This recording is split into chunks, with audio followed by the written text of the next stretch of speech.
ছুতে না পারি, মেঘ আমি ঠিকই ছুব। প্রিয় সতীর্থবৃন্দু, শিল্পনা পূরণের মধ্যে আজকের এই আয়োজনটি একটি। অনুপ ঘোষালের জনপ্রিয় একটি গানের কথা মনে পড়ে গেল। জীবনে যারা দাওনি মালা অশান্ত এই চিত করোগে সমাহিত সদা আনন্দিত রাখো মধ্যে। গুণের কদর তার জীবদ্দশায় হোক। তাই সদ্য অনুষ্ঠিত হওয়া ফেনী সাহিত্য সম্মেলন 2025-এ 10 জন গুণীকে সম্মাননা দিয়েছে ফেনী সাহিত্য সভা।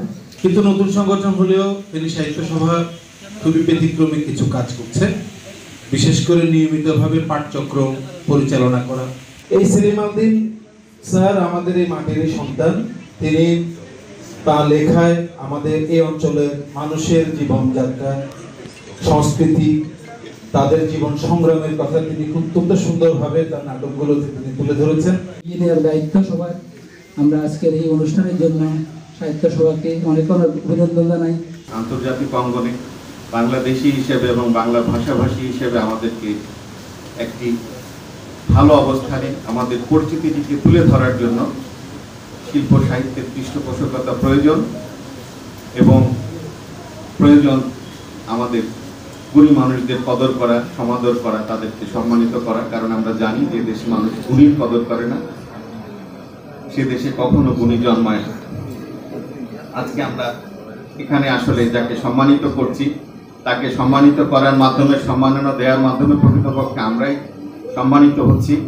কারণ একজন অসামান্য প্রতিভার মানুষ। আমি মনে করি যে শাইনি চুলে এখন হবে সব হেয়ার স্টাইল। সিল্কোর দ্বিগুণ শাইনি চুল প্রতিদিন। সৃষ্টিকর্তার ইচ্ছাতেই এই ধরনের মেধাবী মানুষ তৈরি হয়। তাদের নিজেদেরও চেষ্টা থাকে, তাদের পরিবারের চেষ্টা থাকে, তিনি যে সমাজ থেকে আসেন সেটিরও একটি চেষ্টা থাকে। দীর্ঘদিন স্যার আমরা আপনার কথা শুনেছি হয়তো ইউটিউবে বা পত্রপত্রিকায়, কিন্তু আজকে আমরা আপনার একক বক্তৃতার মধ্যে আমরা হয়তো রিক্ত হব, অনেক কিছু শুনব। 2 বছরেই ফেনী সাহিত্য সভা, এই বছরই আমাদের দেখা সৌভাগ্য হয়েছে, তারা একটি বড় অনুষ্ঠান করেছে এবং এই সকল আয়োজনে ফেনী জেলা প্রশাসন আপনাদের পাশে থাকবে। আপনারা যারা শিল্পী সাহিত্যিকরা আছেন, আপনারা যেই কোনো যদি এরকম শিল্প চর্চার, মরণশীল চর্চার কোনো আয়োজন করে, আমরা সর্বাত্মক চেষ্টা করবো আপনাদের পাশে থাকার। আমাদের এই সেলিম আলদিন সাহিত্য পুরস্কার যিনি পাচ্ছেন ডক্টর সলিমুল্লাহ খান, তাকে আমরা সেদিন পাইনি, তো আজকে আমাদের সেই অপূর্ণতা ঘটে গেল।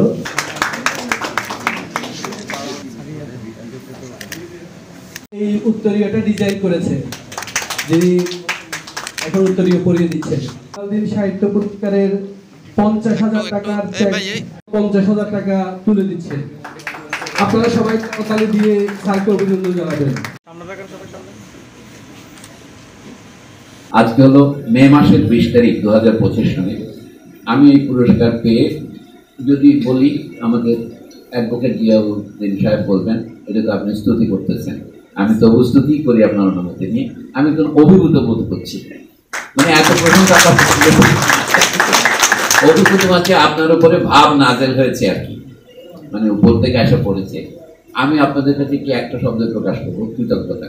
তবে আমার সবচেয়ে, আপনারা অনেকে বক্তৃতা করেছেন, আমি সবাইকে কৃতজ্ঞতা নাম ধরে জানাতে না পারলেও এখানে তালিকা যা আছে, কারণ যেন আবু তাহের ভূঁইয়া সাহেব বলেছেন, আসাদুজ্জামান দারা সাহেব বলেছেন, কুদরতে খুদা পিকাসো বলেছেন।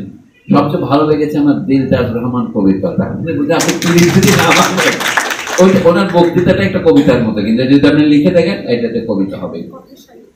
কথা সাহিত্যিক তো আমি না জেনে বললাম, কথা সাহিত্য তো কবিতা হয়ে ওঠে, এমনকি যে গদ্য লেগে সেটাও কবিতা হয়।